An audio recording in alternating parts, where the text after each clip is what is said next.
All right, so yesterday, XELLOW made it known that they would be shifting their American-Swedish sniper wolfY to the bench, and in his place, they would be bringing XELLOW, the Romanian AWPer from Nexus, right? At least as a stand-in is how it's been dressed up.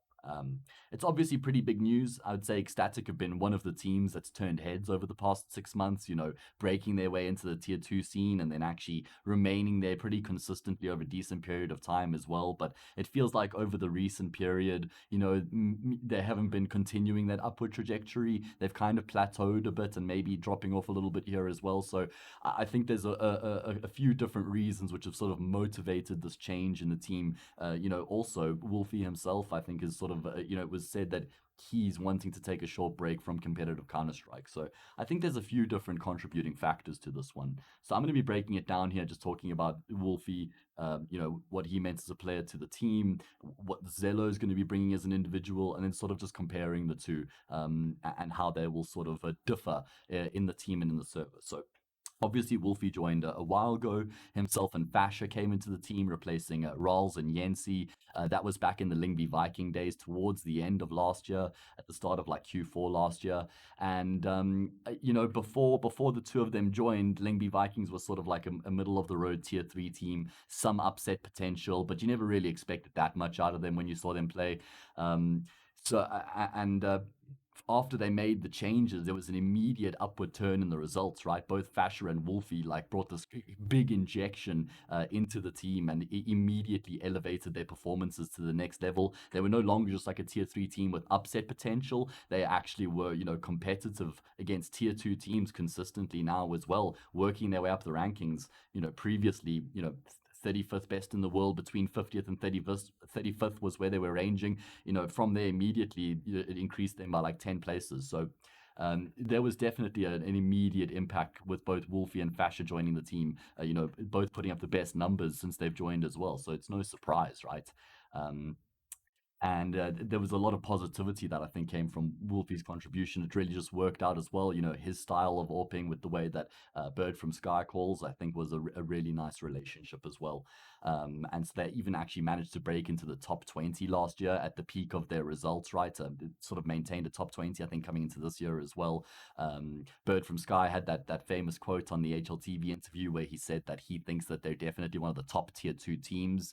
And, the international scene is cutthroat, man. Like, they remember when you say those things. So when they got beaten, I think it was like Norbert from K23 was reminding them about that. And everybody wants to beat you that much more when you sort of put that mantle on yourself, right? And you say, no, we see ourselves as the best. Everybody says, okay, well, we're going to try extra hard to beat you. But not to say I don't like that mentality. I do like the confidence a lot. Anyway, the point in case is that they had really, elevated themselves to a team. Everybody was noticing. Everybody was watching their games. They were upsetting a lot of teams. It wasn't really upsets anymore. It was becoming expected results, that this team was able to be competitive against the likes of the best other tier 2 teams. And it was almost like it was time now for them to take the step into, competing against tier 1.5 opposition.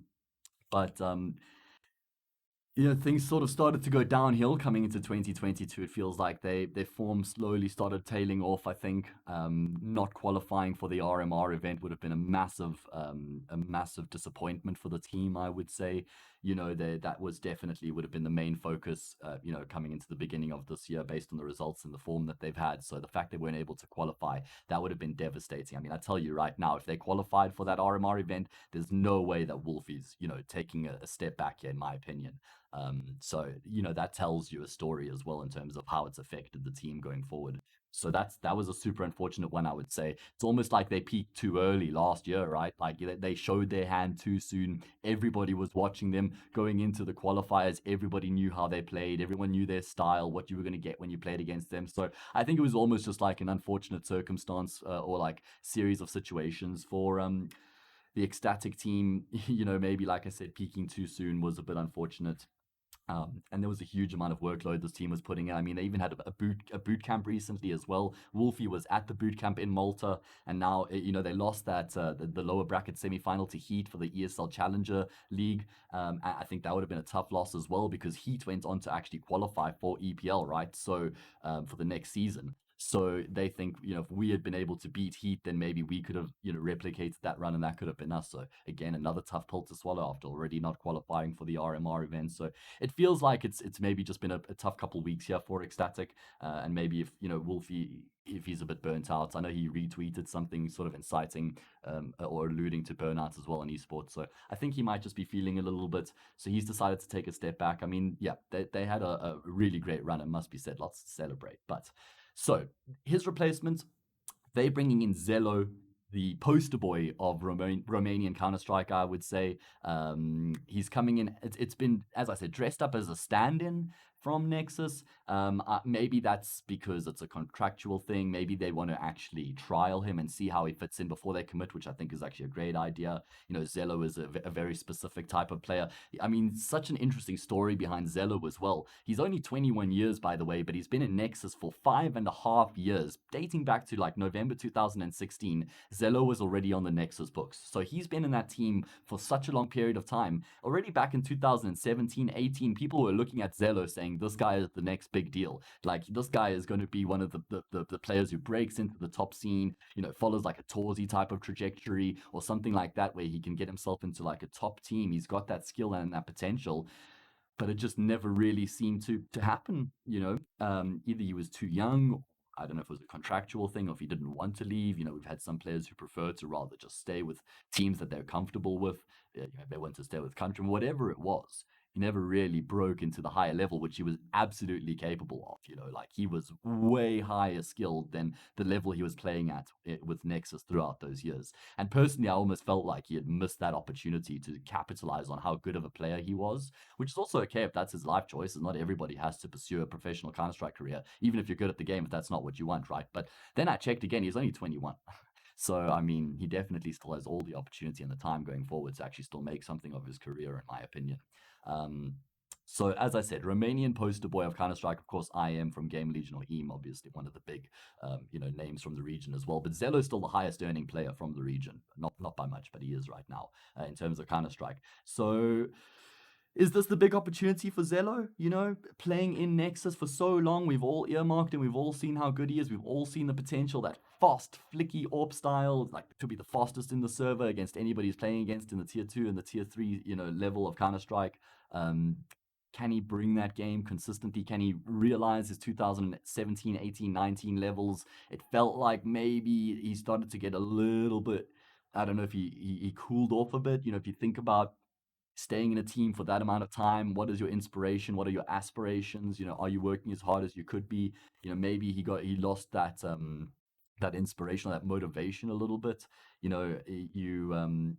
like I said, we all know his potential, but you look at the numbers that he's been putting up recently and it doesn't really speak volumes to the player that we know XELLOW is capable of being. So I just think that to gamble, of course, that they've said it's a stand-in, but I do think that XELLOW absolutely has the potential to perform at the highest level of Counter-Strike. I mean that, even going tier 1.5 and eventually tier 1 as well with enough experience at that level. The thing is he's so used to now playing at tier 3 that he's used to just re-peaking things that he shouldn't and taking fights that he can get away with taking because he's faster than his opponent, but against higher level opposition he would be punished, right? So I think it would take some getting used to.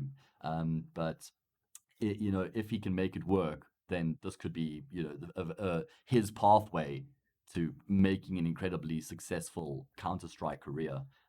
This could be his break, I think, for XELLOW. The thing is, though, is this the team for him? Is the question, because you look at XELLOW now. This is the sort of comparison between wolfY and XELLOW. You look at the two individuals. You look at the two of them. What they contribute to a team and their sort of play style. As I've already mentioned, XELLOW super aggressive. He's the star player. He's used to having the team sort of built around him. He's the one who's making the plays in the 3 versus 3s. He's getting the kill to try and give them the way back into the round, or if he's got the spawn, he's going for the opening picks every single time. He likes to really impose himself on the opposition. If he's feeling a certain call or a certain play in that moment, he wants to have the freedom to go and do that.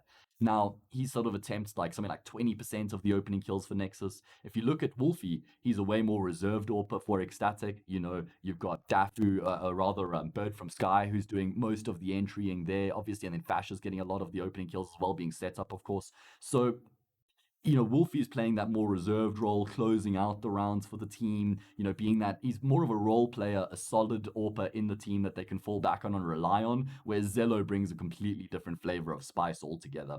And we know that XELLOW, they don't play a game that's reliant on their individuals popping off, right? They play a team-based style, a very intelligent approach to the game. You've always got Bird from Skies creating space or making something happen on the map to shift the pieces and make plays based off of that. So, um, is this the match? XELLOW, who is a more individualistic based player with a team who maybe don't really play to the strengths of individuals themselves, but rather the unit and the team. I think it's going to have to be a bit of both compromising. The team are going to have to try and give XELLOW that room for him to be the star that he is naturally and talented to be. And XELLOW's also going to have to reel it in, that's for sure. Towards the last few weeks, you've seen XELLOW playing in Nexus, peaking everything, taking every fight. Dare I even say, maybe looking a little bit frustrated. He's just like, I'm better than everyone, and I'm just going to fight everyone. I mean, he has to reel it in a little bit as well. To be fair, that aggressive playstyle is not going to fly with XELLOW. I don't think to the extreme that he sort of employs it. My concern is this though. wolfy's been one of the players who's been putting up really good numbers, like really consistent, strong numbers for XELLOW, right? Even you look against competing against top 10, top 20, top 30 opposition, he's actually remains pretty consistent between like a 1 and a 1.10 rating. So he doesn't actually like fall off a cliff as the competition gets higher, which actually almost says like he's not the reason that they couldn't break into the tier 1.5 level of competition, which I think is an interesting point. And when you contrast that with XELLOW in 2022, playing against like top 30 or even top 50 teams, he's only managing like a 0.85 rating against top 50, and that's with a decent sample size as well. So 0.85 against top 50 and like 0.8 against top 30, that's definitely not good enough. Having said that, I don't think that sort of like is a testament to XELLOW's skill and the type of player that he is. I think he's much better than those numbers suggests, and maybe it also alludes to the team and maybe how he's feeling. Obviously, this is all speculative from my side, right? Like I cast a bunch of the games, so I've got like an idea of I watch them play, so I can take away from that. But I'm obviously just speculating here at the end of the day. Anyway, like I said, I'm just a bit concerned about XELLOW's form coming into XELLOW, who are right rooted into that top, tier 2 scene. So he's going to be thrust straight into that high level of competition. I think they're ranked like 27th at the moment, so they're not in the best place. And maybe that's a good thing because it means that they can sort of rebuild while they're here and bring him into the team and make him super comfortable. Either way, like I said, I think both teams are going to have to compromise going forward. I think wolfy absolutely still has opportunities aplenty going forward. Kopkov, e.g. I think that they could consider picking him up if he wanted to go back to North America and play with a team there, maybe.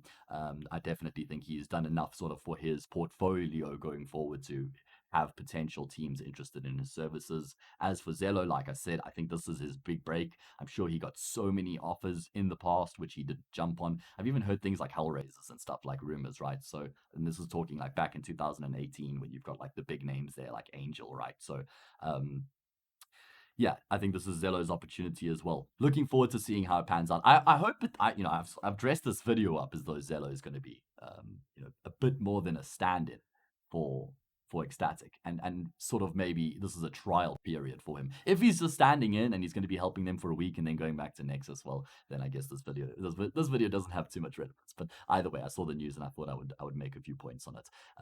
Hope that you guys enjoyed, and I'll catch you for the next one.